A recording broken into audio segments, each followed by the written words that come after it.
Bem-vindos ao Ministério Andando com Deus, que tem como objetivo alertar e ensinar o povo remanescente de Deus nestes últimos dias. Prosseguindo com a série Como Vencer através das 7 igrejas do Apocalipse, Giancarlo de Miranda nos apresenta hoje a parte 4. Sejam todos muito bem-vindos. Convido-os agora a curvar a fronte para orarmos. Nosso Pai Celestial, mais uma vez pedimos pela presença de Teu Santo Espírito em nosso meio. Pedimos para que Ele venha ser o nosso professor e nos ensinar a extrair princípios divinos para as nossas vidas. Que Suas palavras estejam em minha boca e que todas elas venham de Seu trono de graça e misericórdia. Essas bênçãos lhe pedimos e agradecemos, em nome de Jesus. Amém. Ok, ontem nós estudamos a igreja de Tiatira.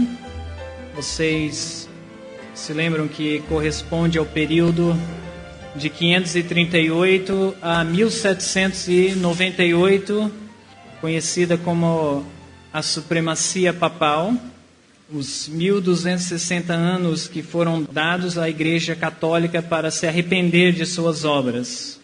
Mas, como nós vimos, Roma não muda.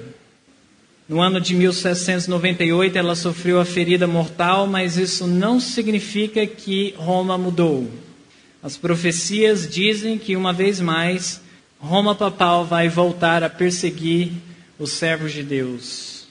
Agora nós vamos para a próxima carta às igrejas do Apocalipse, que é a carta à igreja de Sardes. Vamos abrir nossa Bíblia em Apocalipse capítulo 3. Saímos do capítulo 2, vamos entrar agora no capítulo 3. Restam 3 igrejas para nós estudarmos as cartas a elas. Hoje nós vamos estudar 2 delas e amanhã estudaremos a última, que se refere à igreja de Laodiceia. Vocês não podem perder amanhã, porque corresponde ao período que nós estamos vivendo. Sardes significa aquilo que resta. Este é o significado do nome Sardes. Aquilo que resta. E nós vamos ver, ao decorrer da mensagem, o significado ou o porquê desse nome, aquilo que resta.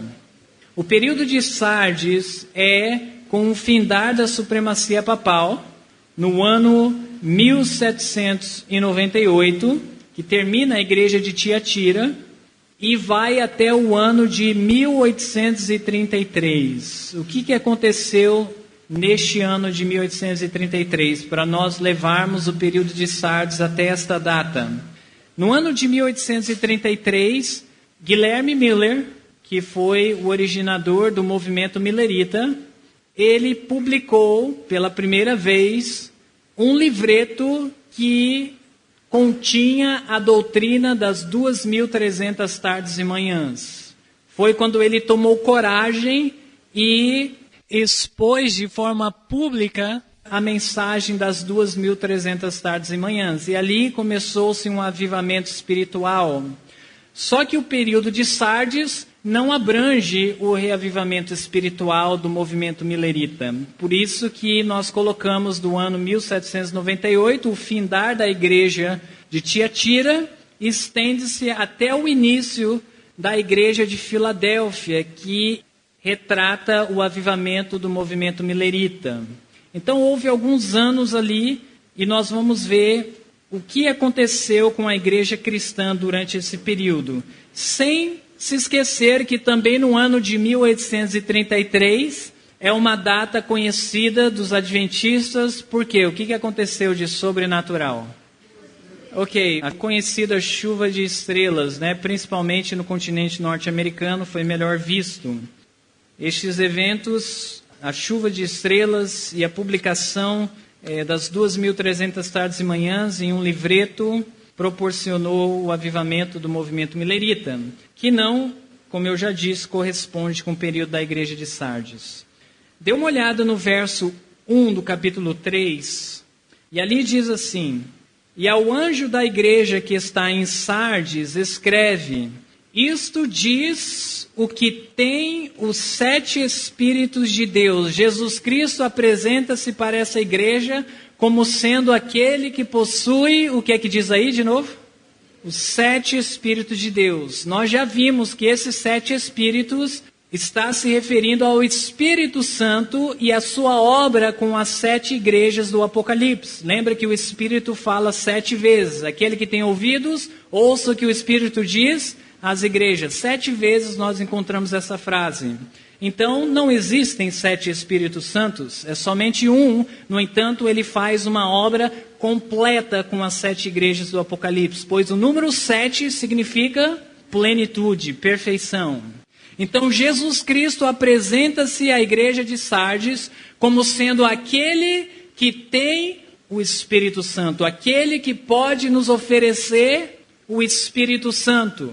Olha só o porquê que Jesus se apresenta dessa forma. Vamos continuar lendo no verso 1. Isto diz o que tem os 7 Espíritos de Deus e as 7 estrelas, que são os anjos, os líderes da igreja.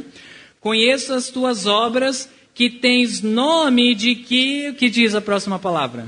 Vives. Ou seja, tem famas do que vives. E aí diz, e estás em que situação? Morto. Ok? Outras palavras, a igreja cristã, durante aquele período, tinha fama do que estava viva. Mas na realidade, Jesus sabia que ela estava morta e precisava do Espírito Santo para se avivar. Eu vou ler algumas citações que vão relatar o que aconteceu com a igreja cristã naquele período. Primeiramente, um teólogo adventista, ele diz: os reformadores protestantes, eram homens de Deus, mas seus seguidores, aqueles que aderiram à fé dos reformadores, achando que tudo estava conquistado, afinal de contas, havia liberdade religiosa durante esse período. O que eles fizeram, diz aqui?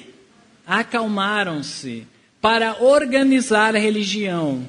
Muitos tornaram-se religiões do Estado, financiado pelos fundos do governo, incluindo no país norte-americano. A princípio da história norte-americana, a religião, a igreja era financiada pelo Estado. Inclusive, dar ofertas e dízimos era uma obrigação para com o Estado, não necessariamente para com a igreja, porque se você deixasse de dar o seu dízimo, isso na América, nos Estados Unidos, poucos conhecem essa parte da história dos Estados Unidos, se você não dizimasse, em alguns dos estados você seria preso. Eu já ouvi um pregador adventista dizer que nós deveríamos aderir a essa prática na igreja adventista nos dias de hoje, devido à queda da fidelidade no dízimo, Então nós vemos aqui, o historiador diz que, embora a igreja cristã era permitida, havia muitas denominações que surgiram depois da Reforma Protestante, haviam também as sociedades bíblicas que estavam surgindo naquela época, e as Bíblias estavam sendo espalhadas no mundo inteiro, mas Cristo sabia que era só fama que vivia, mas na realidade ela estava morta sem o poder do Espírito Santo. Haviam se acomodado. As perseguições eram bênçãos e sempre foi bênção para a igreja. Uma outra citação, agora no espírito de profecia, diz: as igrejas da Reforma tinham aprendido o que significava viver pela fé, estar vivo, não morto, em Cristo Jesus. Mas a maioria, eventualmente, aconteceu o quê com a maioria das igrejas protestantes? Caíram em um estado de semelhança, em alguns pontos, a organização de onde haviam se retirado. Qual é a organização que eles haviam se retirado? A Igreja Católica Romana. Em alguns pontos, eles regressaram na sua experiência cristã e se tornaram como a Igreja Católica novamente, perdendo a sua vitalidade espiritual. Mais uma citação que retrata a condição da igreja cristã nesse período, agora na Review and Herald.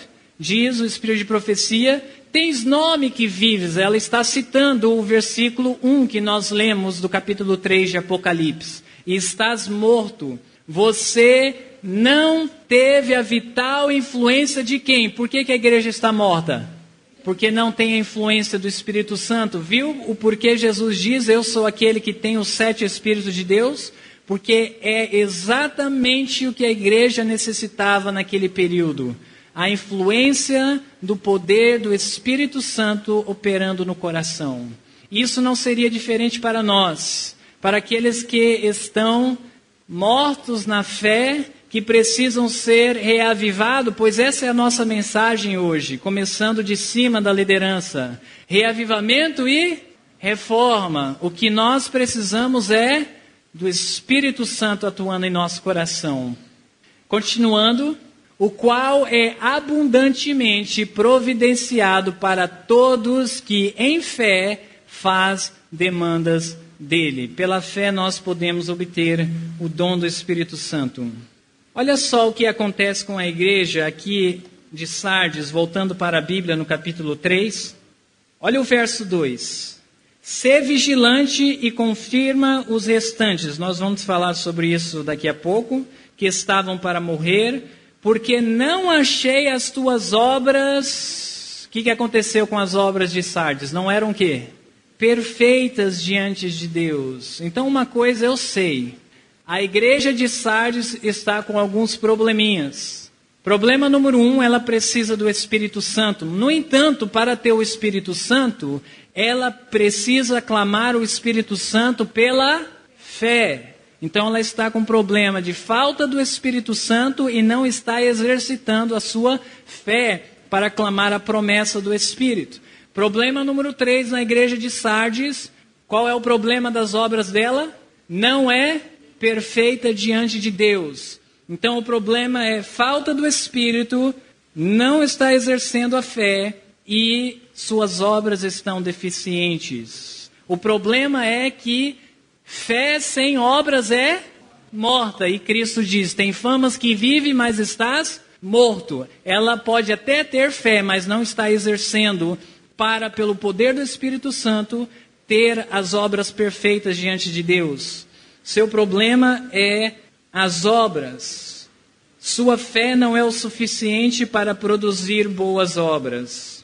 Vamos ao livro de 2 Tessalonicenses, mantenha aí em Apocalipse capítulo 3, e vamos a 2 Tessalonicenses, no capítulo 2 e no verso 13. 2 Tessalonicenses capítulo 2, verso 13. Sendo a maior necessidade da igreja o Espírito de Deus para produzir boas obras, olha o que diz o propósito do Espírito Santo nesse versículo.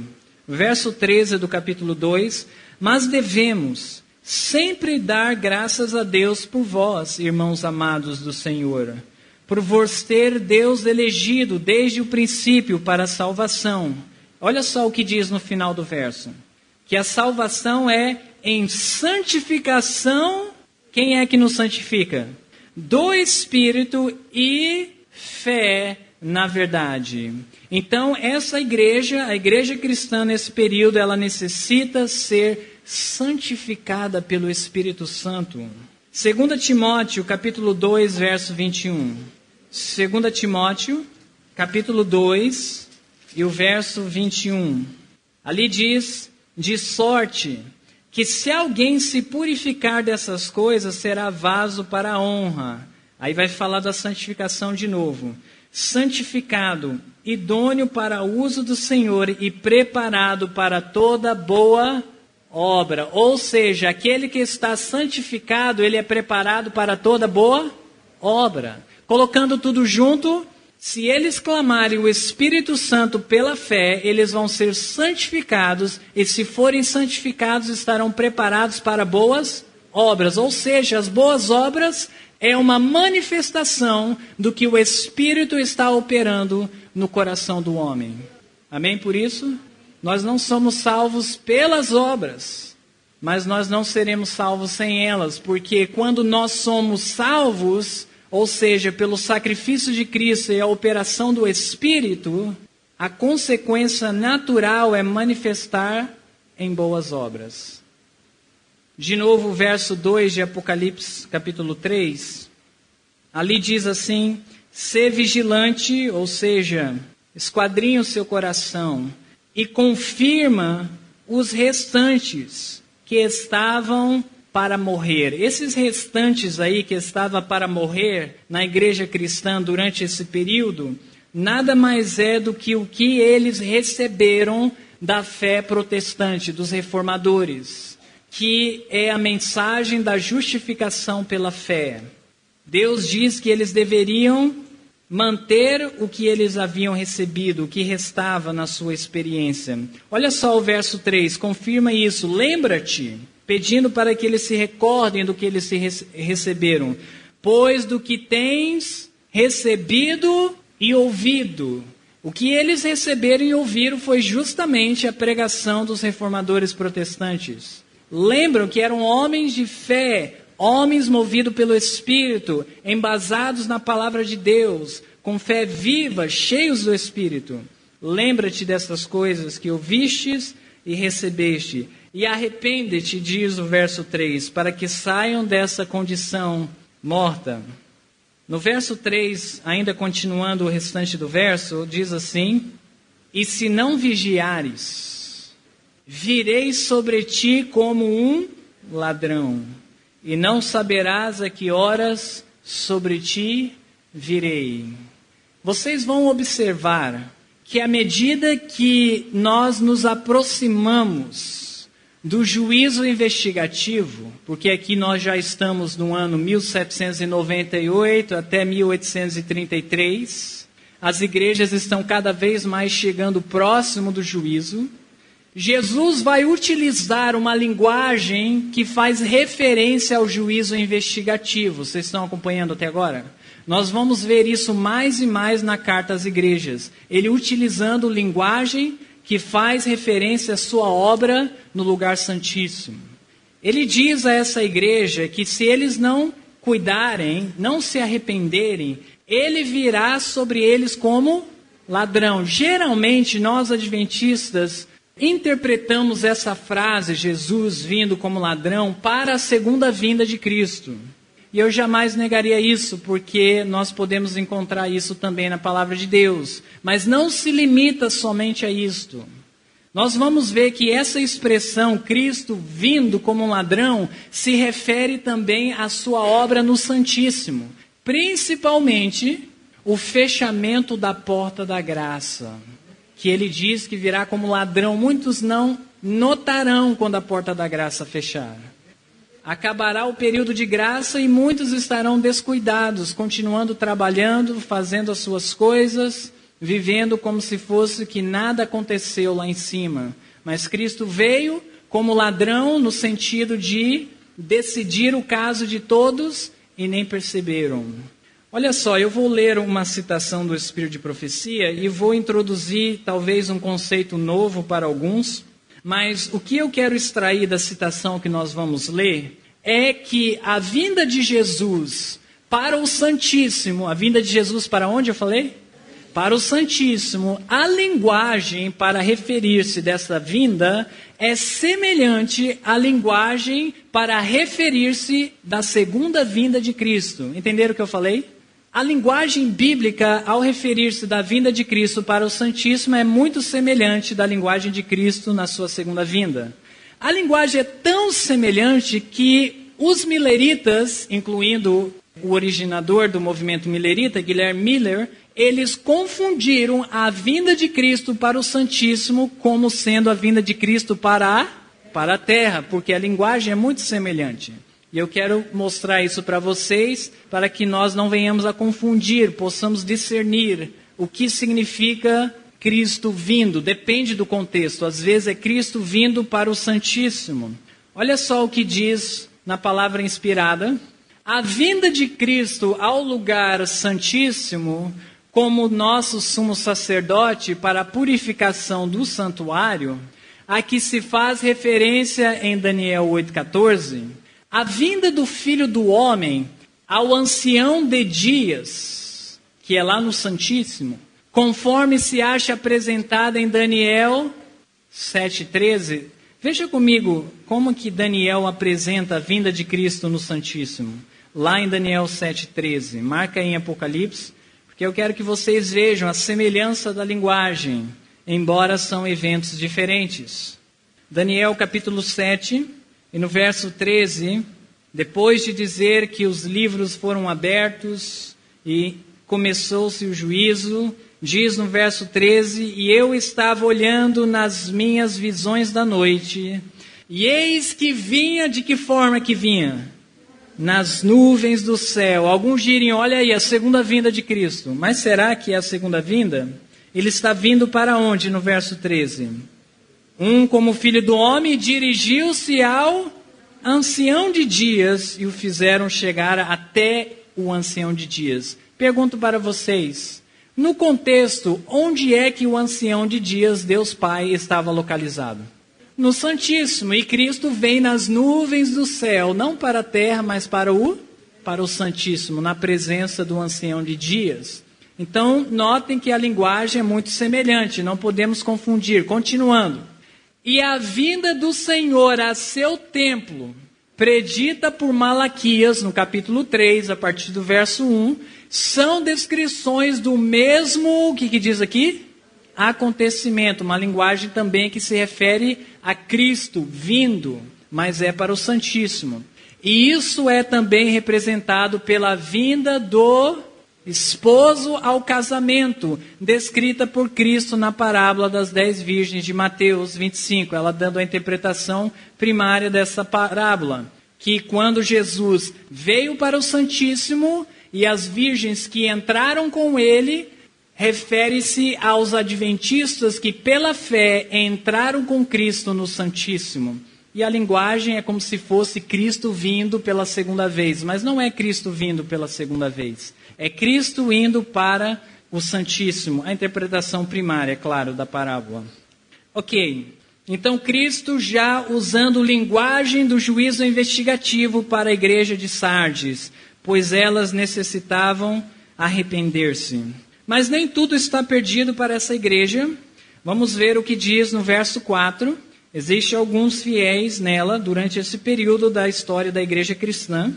Diz no verso 4, mas também tens em Sardes quantas pessoas? Sempre um remanescente, né?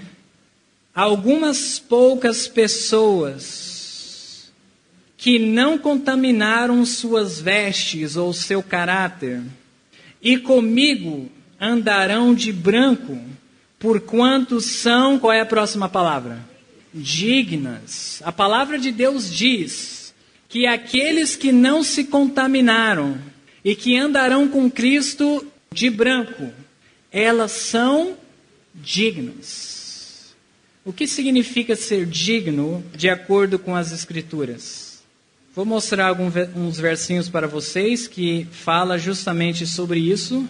Mateus capítulo... Vamos primeiro a Lucas, capítulo 15. Lucas, capítulo 15, e o verso 21, nós vamos ver o significado de ser dignos, porque nós queremos também ser achados dignos, para andar com Cristo de branco. Lembrando que aqui refere-se da parábola do filho pródigo. Ele diz assim, ao regressar para casa, no verso 21, e o filho lhe disse, Pai, pequei contra o céu e perante ti, e já não sou, o que diz a Bíblia? Digno de ser chamado teu filho. O filho pródigo diz que ele não era digno porque ele havia cometido o quê? Pecado. Então ser digno é justamente o oposto de cometer pecado. Estar isento do pecado. Ter vitória sobre o pecado.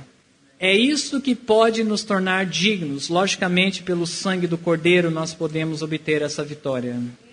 Em Mateus capítulo 10, ainda falando sobre ser digno, Mateus capítulo 10, e o verso 37, em um contexto um pouco diferente, mas ainda assim nos ensinando como nós podemos nos tornar dignos. Capítulo 10, o verso 37 diz, quem ama o pai ou a mãe mais do que a mim, não é o quê? digno de mim. E quem ama o filho ou a filha mais do que a mim, não é digno de mim. E quem não toma a sua cruz e não segue após mim, não é digno de mim. Para nós sermos dignos, nós temos que amar Deus acima de qualquer coisa nessa terra. Acima dos nossos pais, acima de nossa esposa, nosso esposo, acima de qualquer coisa. Devemos levar a nossa cruz e seguir a Cristo. Vamos voltar lá à carta à igreja de Sardes. E agora no verso 5, capítulo 3, verso 5 de Apocalipse. O que vencer, interpreta para mim o que significa o que vencer aí para essa igreja. Ok, andar dignamente. Qual é o problema da igreja, você se lembra? Ok, ela parece que está viva, mas na realidade ela está morta. E qual é a razão que ela está morta? Porque ela tem fé sem obras. Mas o que vai habilitar ela a ter? É claro que mediante a fé, as boas obras, o Espírito Santo. Então, ao que vencer para a igreja de Sardes é ao que clamar o Espírito Santo pela fé para ter boas obras. Isso que significa o que vencer. E se nós clamarmos o Espírito Santo pela fé e obter boas obras, nós seremos dignos de andar com Cristo de branco. Amém? Da igreja de Sardes, nós podemos aprender a perseverar na oração do Espírito Santo, pelo Espírito Santo. Ainda no verso 5, continuando em Apocalipse 3, o que vencer será vestido de vestes brancas, uma outra linguagem que aponta para o juízo investigativo. Somente os vitoriosos trajarão as vestes de Cristo. De maneira nenhuma, o que acontecerá com aquele que vencer? De maneira nenhuma riscarei o seu nome do livro da vida, outra linguagem que aponta para o juízo investigativo. E confessarei o seu nome diante de meu Pai e diante dos seus anjos. Eu gostaria de explorar essa frase final, que Cristo vai confessar o nosso nome diante de quem? Do Pai e dos santos anjos. Vamos ver o que isso significa no livro de Lucas, capítulo 12, o verso 8 e o verso 9. Vamos lá rapidamente.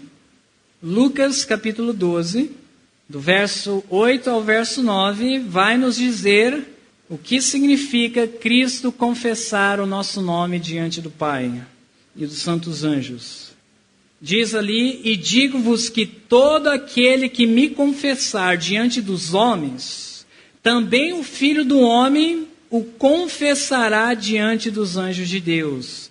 Mas quem me negar diante dos homens, será negado diante dos anjos de Deus. Quando Cristo ou confessar o nosso nome diante dos anjos, e também sabemos que diante do Pai, ou negar, isso significa que Cristo continuará intercedendo por nós, ou Ele irá deixar de interceder por nós. Quando Cristo diz que não vai confessar o nosso nome diante do Pai, se nós o negarmos aqui na terra, através da nossa vida, das nossas obras, Ele está dizendo que não vai mais interceder por nós, diante do Pai e dos santos anjos. Se nós fôssemos explorar mais o que significa isso, Jesus diante do Pai e dos anjos, novamente seremos levados para o lugar santíssimo, onde Jesus se coloca diante do Pai e dos anjos para confessar o nome daqueles que o serviram aqui nessa terra. Ainda no verso 5 de Apocalipse capítulo 3, na verdade o verso 6, vem a orientação final: quem tem ouvidos, ouça o que o Espírito diz às igrejas. Vamos entrar agora na mensagem da igreja de Filadélfia.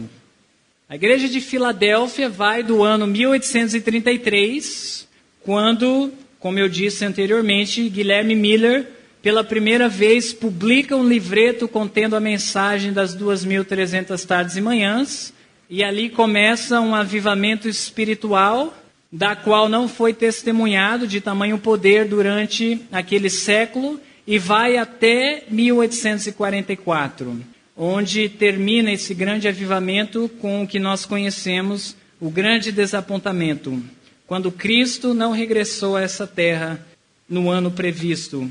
conforme o movimento milerita. Vou ler uma citação do espírito de profecia. Na verdade, é Uriah Smith, no seu livro As Profecias do Apocalipse, no original sendo na página 386, ele diz assim: a palavra Filadélfia significa amor fraternal e retrata a posição e espírito daqueles que receberam a mensagem do advento até o outono de 1844. Então nós vemos que o nome Filadélfia, amor fraternal, está relacionado com a experiência dos crentes durante aquela época ao receber a mensagem que Cristo voltaria, primeiramente em 43 e depois ajustado a data para 1844.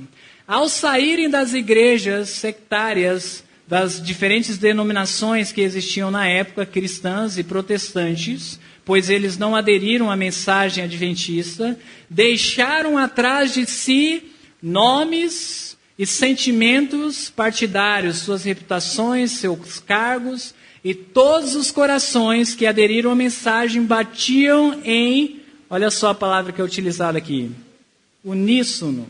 União havia entre o movimento milerita. Ao darem o alarme às igrejas e ao mundo, e ao indicarem a vinda do Filho do Homem como a verdadeira esperança do crente.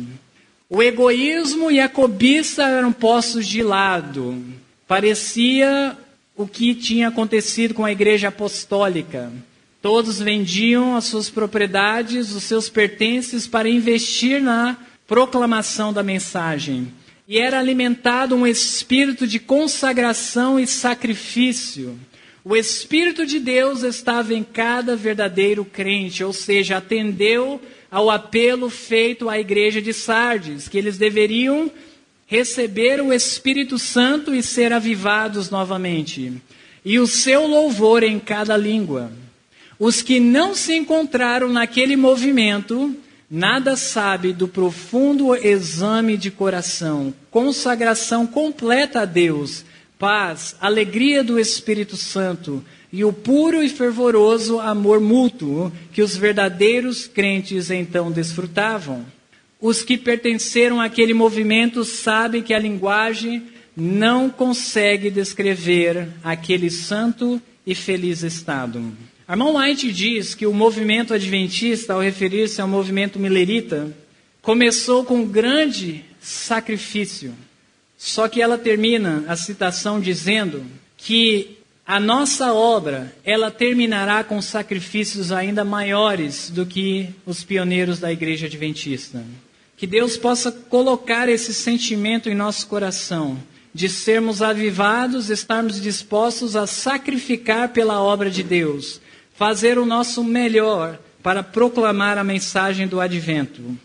No verso 7 do Apocalipse, capítulo 3, e ao anjo da igreja que está em Filadélfia, escreve: isto diz o que é santo, o que é verdadeiro. Eu quero que vocês vejam que, mais uma vez, Cristo apresenta-se em uma linguagem que aponta para o juízo investigativo, porque cada vez mais está se aproximando. Vai comigo em Apocalipse 6.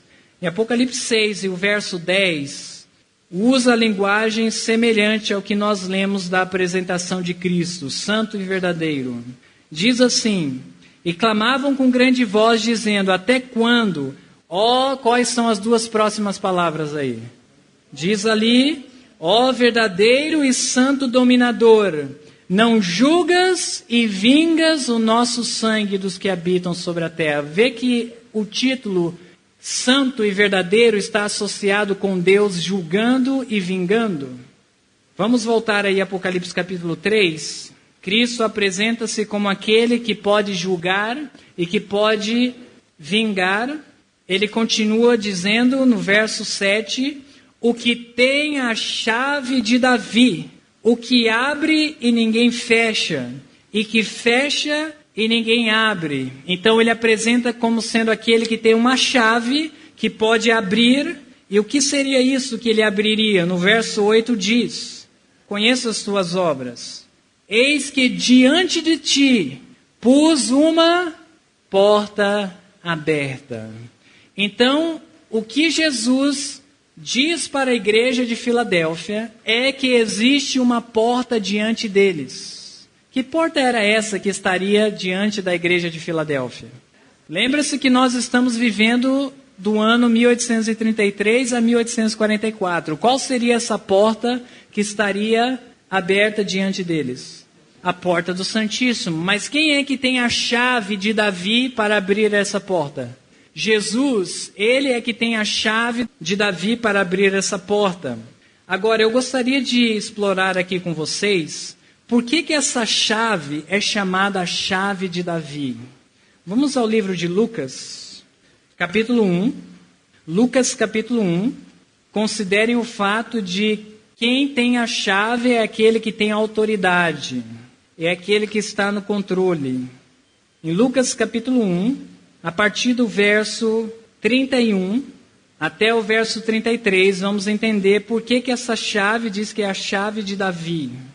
E eis que em teu ventre conceberás e darás à luz um filho, e por-lhe-ás o nome de Jesus. Este será grande e será chamado Filho do Altíssimo. E o Senhor Deus lhe dará o quê? O que Deus dará para Jesus? O trono de Davi. Ok? Nós vimos que a chave de Davi tem a ver com autoridade. E Cristo receberá também o trono de Davi, seu pai, pois ele é da descendência de Davi. E aí no verso 33 diz o que ele fará no trono de Davi. E reinará eternamente na casa de Jacó, e o seu reino não terá fim. Então, resumindo, quando diz que Cristo ele tem a chave de Davi, é que ele tem a autoridade de Davi. Que autoridade seria essa? Sentar-se no trono de Davi para reinar.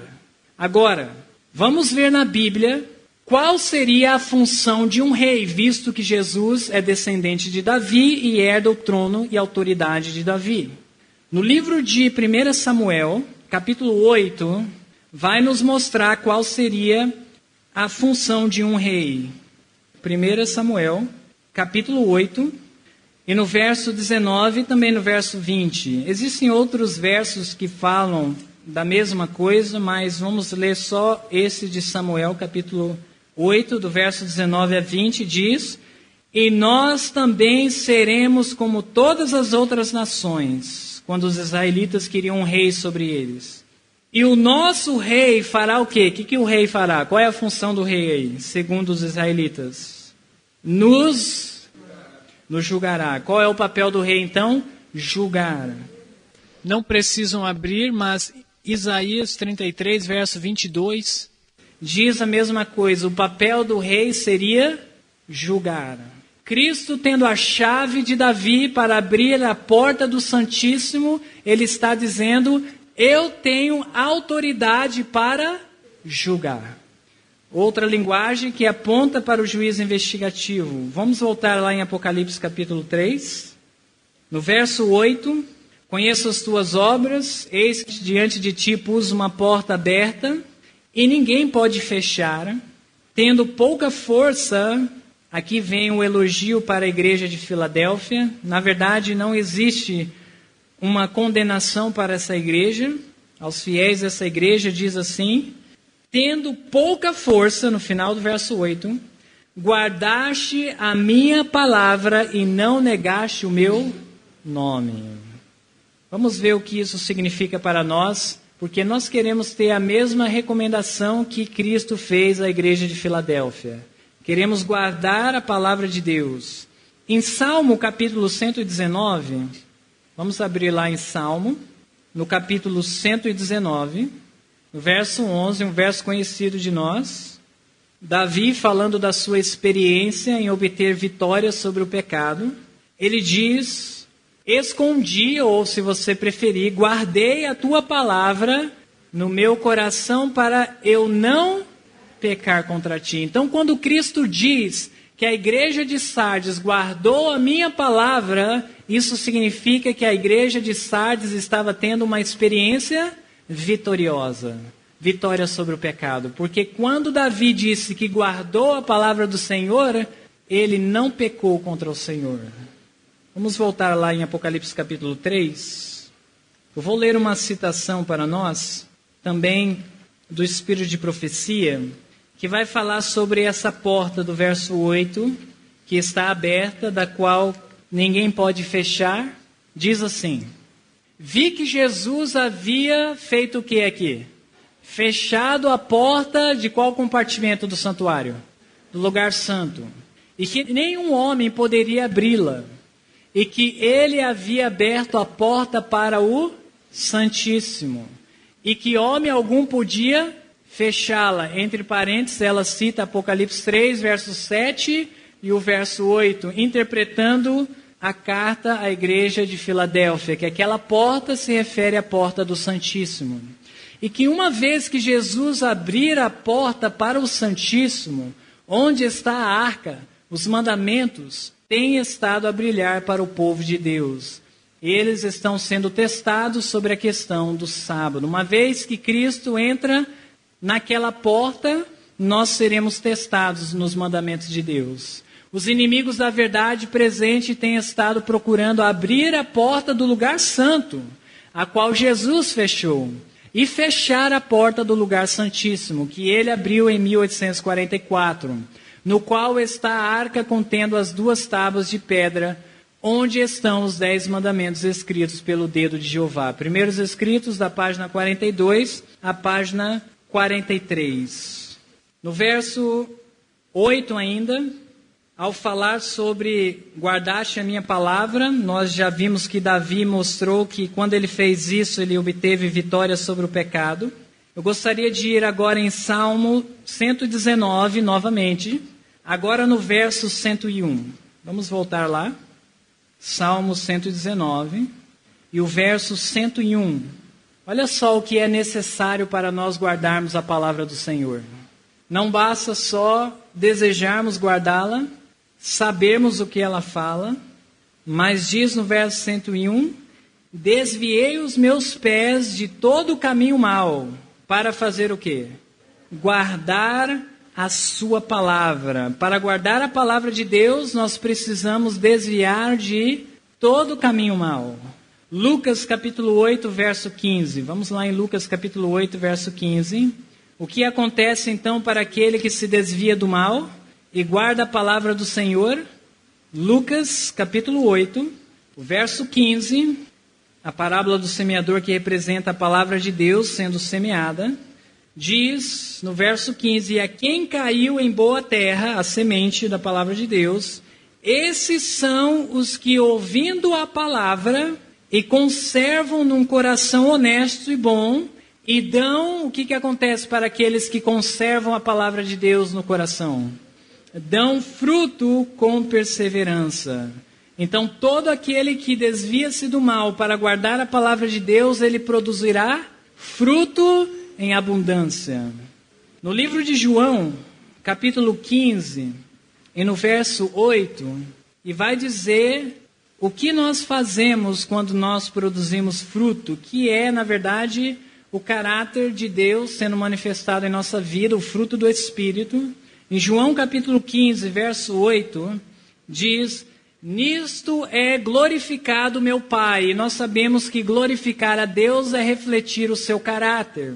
Nisto é glorificado meu Pai. De que forma? Que deis muito fruto e assim sereis meus discípulos. A forma que nós podemos refletir o caráter do Pai, glorificar o Pai, é produzir fruto desviando-se do mal e guardando a palavra do Senhor, para não pecar contra Ele. Vamos voltar lá a Apocalipse capítulo 3, ainda no verso 8, Apocalipse 3, no verso 8, na última parte do verso, quando diz assim, e não negaste o meu nome. Nós sabemos que nome na Bíblia representa caráter. Deus diz, na verdade Cristo aqui falando, que a igreja de Filadélfia não negou o caráter de Cristo. É claro, eles produziram muito fruto ao guardar a palavra de Deus. No verso 9 agora diz, eis que eu farei aos da sinagoga de Satanás. Vocês se lembram aí da sinagoga de Satanás? Lá na igreja de Esmirna, Na igreja de Esmirna nós vimos que a igreja ou a sinagoga de Satanás é composta daqueles que se dizem judeus, mas não são. Os que se dizem cristãos, mas na realidade não são. Permita-me fazer uma pequena recapitulação para vocês verem a ligação da sinagoga de Satanás aqui na igreja de Filadélfia. O que eles estão fazendo aqui? Nós vimos lá na igreja de Esmirna. Lembra-se que na igreja de Éfeso nós vimos a doutrina dos nicolaítas. E aí na igreja de Esmirna nós vemos a sinagoga de Satanás, ou seja, a doutrina dos nicolaítas produziu a sinagoga de Satanás, ela frutificou. E aí na igreja de Pérgamos, nós vemos a igreja sendo exaltada ao trono de Roma imperial. Das doutrinas dos nicolaítas, sinagoga de Satanás, elevado ao trono de Roma imperial. A união de Estado e igreja. Na próxima igreja, na igreja de Tiatira, o que foi as doutrinas dos nicolaítas, agora produziu Jezabel. A união da igreja com o Estado. Agora era a igreja que mandava no Estado. Como resultado disso, na igreja de Sardes, o que aconteceu com a igreja? Ela estava morta, ainda assim que tinha fama que vivia. E agora, na igreja de Filadélfia, continua a semente dos nicolaítas, a sinagoga de Satanás. Continuando a ler o verso 9, essa sinagoga de Satanás diz aos que se dizem judeus, ou seja, é aqueles que não tiveram as boas obras pelo poder do Espírito Santo. Se dizem judeus, mas não são, mas mentem. Eis que eu farei que venham e adorem prostrados aos teus pés e saibam que eu te amo.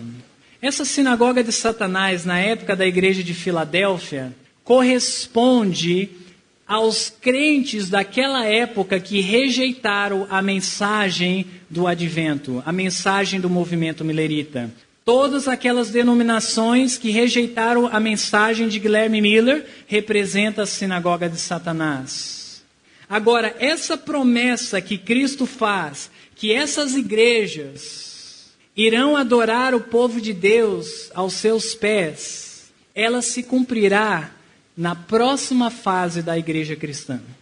Eu quero que vocês vejam isso. Durante a fase da igreja de Laodiceia, eu vou ler uma citação para vocês do Espírito de Profecia, onde ela vai interpretar essa promessa dada à igreja de Filadélfia. Continuando.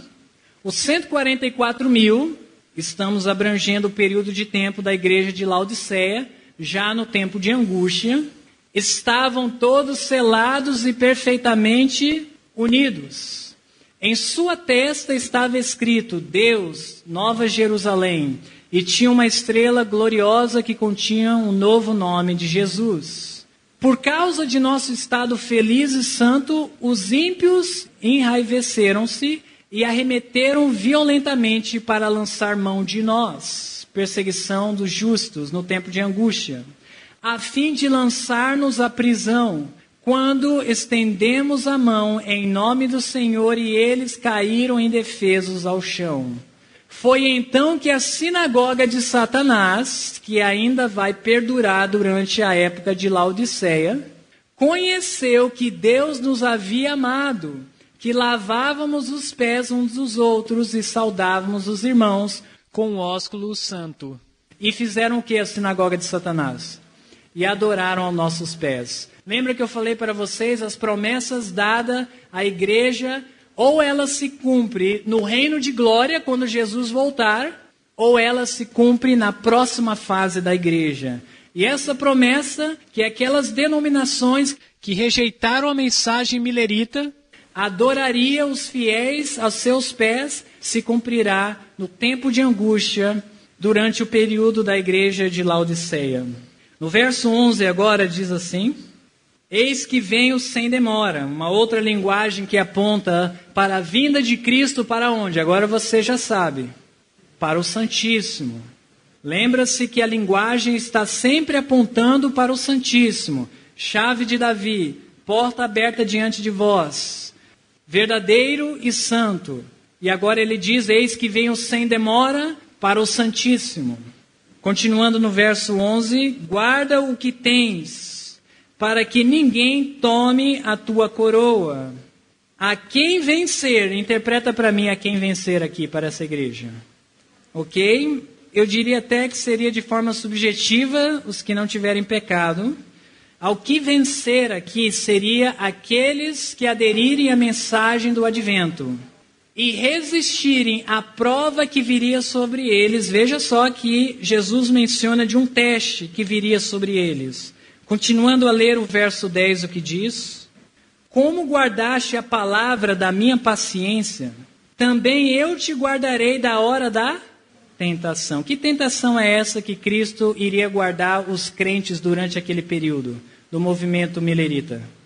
O grande desapontamento. Então, para essa igreja, o que vencer é aquele que resistir à prova do grande desapontamento. É isso que significa vencer para a igreja de Sardes. No entanto, esta prova que sobreviria sobre os fiéis tem cumprimento duplo também para a próxima fase da igreja. Eu gostaria de ler agora o grande conflito na página 619. Embora o povo de Deus esteja rodeado de inimigos que se esforçam por destruí-los, a angústia que sofrem, falando do tempo de angústia, não é todavia o medo da perseguição por causa da verdade. Receiam não se terem arrependido de quantos pecados? De todo pecado, visto que a porta da graça fechou, e se tiverem pecado irão desonrar o nome de Deus. E que devido a alguma falta não se cumpra a promessa do Salvador. Que promessa foi essa que os crentes nos últimos dias terão para si? Eu te guardarei da hora da tentação que há de vir sobre todo mundo. Essa tentação que virá outra vez sobre todo mundo é o tempo de angústia. E Cristo promete livrar os fiéis mais uma vez, se nós nos apegarmos a Ele. Então que Deus possa nos ajudar a, primeiro de tudo, clamarmos honestamente e fervorosamente pelo Espírito Santo, e assim possamos produzir boas obras, e que nós possamos também entrar na porta do Santíssimo e viver a verdade do Santíssimo. E dessa forma nós iremos resistir à tentação do tempo de angústia. Pai Celestial, queremos neste momento clamar pelo derramamento do Teu Santo Espírito e que Ele ilumine nossas mentes e nos convença do pecado, da justiça e do juízo vindouro, e que venha produzir em nossos corações arrependimento genuíno dos pecados conhecidos em nossas vidas. Nos dê poder, nos dê força e motivação para escolhermos